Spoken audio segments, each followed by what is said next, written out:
ربی یسر ولا تؤثر وتمم بالخیر وبک نستعین یا فتاح ربی زدنی علما۔ آج ہم تختی نمبر 16 دیکھیں گے، نون ساکن اور تنوین کا اخفا۔ تو یہ ہوتا کیا ہے، آئیے دیکھتے ہیں۔ نون ساکن یا تنوین کے بعد، یہ نون ساکن ہے اور تنوین کیا ہوتا ہے، دو زبر دو زیر دو پیش کو ہم تنوین کہتے ہیں۔ اس کے بعد اخفا کے 15 حرف کون کون سے ہیں؟ تا، سا، جیم، دال، زال، زا، سین، شین، صاد، ضاد، تو، زو، فا، قاف، کاف میں سے اگر کوئی حرف آئے، جیسا کہ نون ساکن کے بعد کیا ہے، تا، تا اخفا کے حرف میں سے موجود ہے، دیکھیے یہ ادھر تا ہے۔ نون ساکن کے بعد کیا ہے، زال، زال بھی کیا ہے، حرف اخفا میں سے ایک حرف ہے۔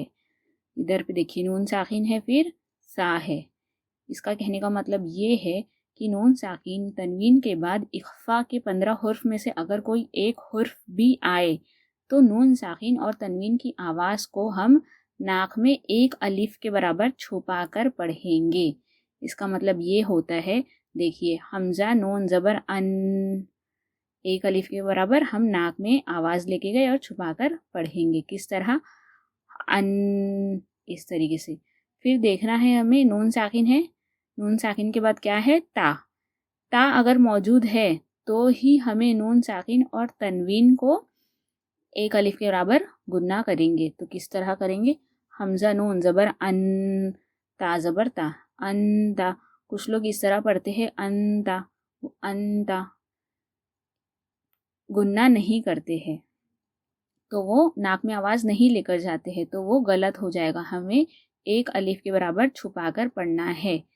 کس طرح، حمزہ نون زبر ان، تا زبر تا، انتا، منذرو، اس طریقے سے پڑھیں گے۔ دیکھیے نون ساکن کے بعد زال ہے، اس لیے ہم اسے بھی ایک الف کے برابر ناک میں آواز لے کے جا کر پڑھیں گے۔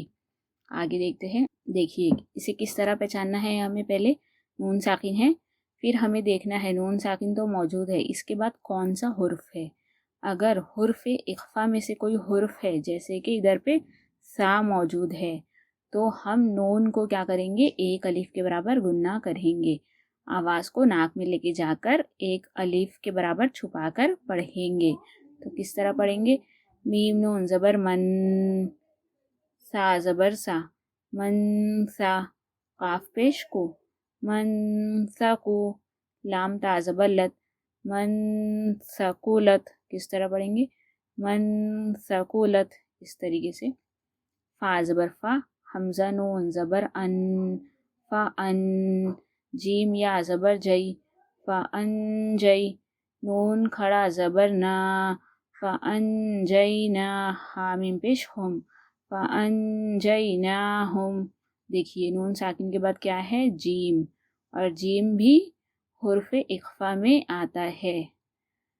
آگے دیکھتے ہیں، میم نون زبر من، پھر کیا ہے، دال، نون ساکن کے بعد دال ہے، دال بھی حرف اخفا میں سے ایک حرف ہے۔ یہ حرف ہمیں یاد رکھنا ہوگا، تبھی ہمیں سمجھ میں آئے گا کہ آواز ناک میں لے کے جا کر ایک الف کے برابر چھپا کر پڑھنا ہے یا نہیں، گنا کرنا ہے یا نہیں۔ تو یہاں پر ہم کریں گے، میم نون زبر من، دال زبر دا، من دا، خا زبر خا، من دخا، لام زبر لا، من دخلا، ہا الٹا پیش ہو، من دخلہ ہو، اس طریقے سے پڑھیں گے۔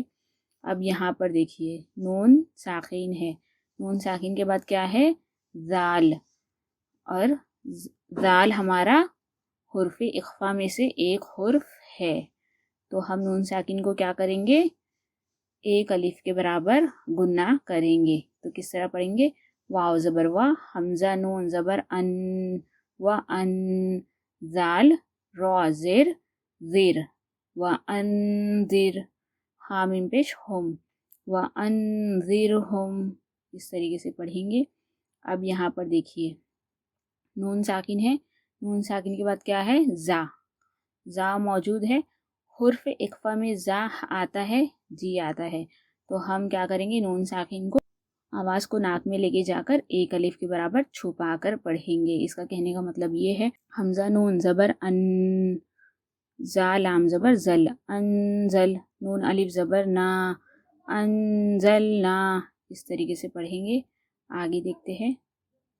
دیکھیے پہلے ہمیں دیکھنا ہے نون ساکن ہے، یہاں پر نون ساکن ہے، اس کے بعد دیکھیں گے کون سا حرف ہے، سین۔ تو سین حرف اخفا میں موجود ہے، اس لیے ہم نون کو کیا کریں گے، ایک الف کے برابر گننا کریں گے۔ تو کس طرح پڑھیں گے، حمزہ نون زبر ان، سین زبر سا، انسا، با یا زیر بی۔ دیکھیے یہ کیا ہے، یا مدہ ہے۔ یا مدہ کیسے ہے، یا ساکن سے پہلے زیر ہو تو یا مدہ ہوتا ہے، اور اسے ہمیں ایک الف کے برابر پڑھنا ہے۔ انسبی، لام زیر لی، انسبیلی، ہا کھڑا زیر ہی، انسبیلی ہی، اس طریقے سے پڑھیں گے۔ میم نون زیر من، شین یا زبر شئی، من شئی، حمزہ دو زیر ان، من شئی ان، اس طریقے سے۔ اب دیکھیے یہ کیا ہے، نون ساکن۔ نون ساکن کے بعد کیا ہے، صاد۔ صاد کیا ہے، حرف اکفا میں سے ایک حرف ہے، اس لیے ہم نون ساکن میں کیا کریں گے، آواز ناک میں لے کے جا کر ایک الف کے برابر چھپا کر پڑھیں گے۔ کس طرح پڑھیں گے، تا نون پیش تن، صاد زبر سا، تن سو، را واو پیش رو، تن سو رو، نون زبر نا، تن سو رو نا، اس طریقے سے پڑھیں گے۔ حمزہ نون زبر ان، زود یا زبر زئی، ان زئی، فازر فی، ان زئی فی، اس طرح پڑھیں گے، ان زئی فی۔ میم نون زیر من، تو یا زیر تی، من تی، نون دو زیر نن، من تی نن۔ دیکھیے نون ساکن کے بعد کیا ہے، ذو ہے، تو ذو کیا ہے، حرف اکفا میں سے ایک حرف ہے، تو ہم نون کو کیا کریں گے، آواز ناک میں لے کے جا کر ایک الف کے برابر چھپا کر پڑھیں گے۔ تو کس طرح پڑھیں گے، یا نون زبر ین، ذو پیش زو، ین زو، را واو پیش رو، ین زرو، نون زبر نا، ین زرونا، کس طرح پڑھیں گے، ین زرونا، اس طریقے سے۔ آگے دیکھتے ہیں، خا الف زبر خا، الف سے پہلے زبر ہو تو الف ہمیشہ مدہ ہوتا ہے، اسے بھی ہمیں ایک الف کے برابر کھینچ کر پڑھنا ہے۔ خا الف زبر خا، لام زیر لی، خالی۔ دیکھیے یہ کیا ہے، تنوین ہے، دو زبر تنوین ہے۔ تنوین کے بعد اگر حرف اخفا میں سے کوئی حرف ہو، جیسے کہ فا موجود ہے، تو ہم کیا کریں گے، تنوین کی آواز کو ہم ناک میں لے جا کر ایک الف کے برابر چھپا کر پڑھیں گے۔ تو کس طرح پڑھیں گے، دال دو زبر دن، اس طریقے سے۔ دال دو زبر دن نہیں پڑھنا ہے، دن، اس طریقے سے۔ خالدن، اس طریقے سے۔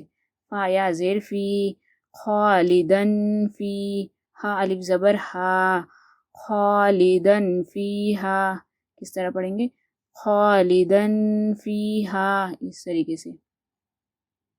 لام الف زبر لا، حاضر ہی، لا ہی، یا زبر یا، لا ہیا۔ دیکھیے یہ کیا ہے، تنوین۔ تنوین کے بعد کیا ہے، قاف۔ تنوین کے بعد اگر حرف اخفا میں سے کوئی حرف آتا ہے تو ہم تنوین کو کیا کریں گے، گننا کریں گے، ایک الف کے برابر چھپا کر پڑھیں گے۔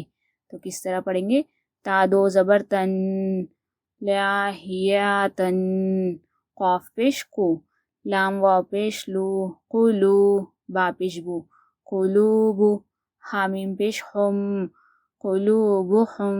تو کس طرح پڑھیں گے، لاہیاتن قلوبہم، اس طریقے سے۔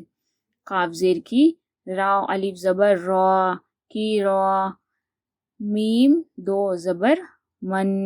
دیکھیے تنوین کے بعد کیا ہے، قاف ہے۔ اگر حرف اخفا میں سے کوئی حرف تنوین کے بعد آتا ہے، تنوین ہے پھر اس کے بعد حرف اخفا میں سے کوئی حرف آتا ہے، نون ساکن اور تنوین کی آواز کو ہم ناک میں لے جا کر ایک الف کے برابر چھپا کر پڑھیں گے۔ تو کس طرح پڑھیں گے؟ میم دو زبر من، بہت زیادہ نہیں کھینچنا ہے، صرف اور صرف ایک الف کے برابر ہی کھینچنا ہے. کرامن، اس طریقے سے.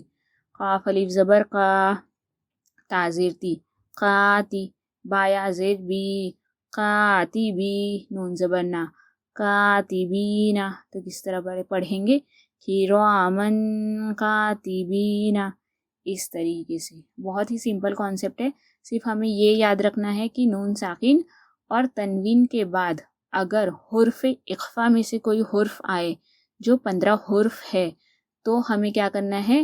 آواز کو ناک میں ایک الف کے برابر چھپا کر پڑھنا ہے، جیسے کہ انتا منذرو، اس طریقے سے.